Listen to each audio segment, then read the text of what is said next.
فوت شدہ انسان کو گالی دینا عظیم جرم ہے۔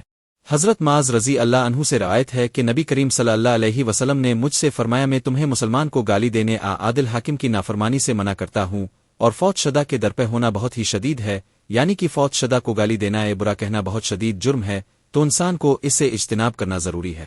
حضرت مسروق رضی اللہ عنہ فرماتے ہیں کہ میں حضرت عائشہ صدیقہ رضی اللہ عنہا کے پاس حاضر ہوا، اپنے کسی شخص کے متعلق پوچھا فلاں کا کیا حال ہے، اللہ اس پر لعنت کرنے میں نے کہا وہ شخص فوت ہو گیا ہے۔ آپ نے فرمایا اللہ اس پر رحم کرے۔ میں نے کہا یہ کیسے، یعنی پہلے تو اب لعنت کی دعا کر رہی تھی اب رحمت کی۔ آپ نے فرمایا کہ رسول اللہ صلی اللہ علیہ وسلم کی تعلیم نے فرمایا جو لوگ فوت ہو چکے ہوں ان کو گالی نہ دو، وہ اپنے کیے ہوئے اعمال کی جزاک پانے کی طرف پہنچ چکے ہیں، اور نبی کریم صلی اللہ علیہ وسلم کا ارشاد گرامی ہے جو لوگ فوت ہو جائے انہیں گالی نہ دو، اس سے تم زندہ کو تکلیف پہنچاتے ہو۔ اگر آپ کو یہ ویڈیو پسند آئی تو پلیز لائک سبسکرائب کرے۔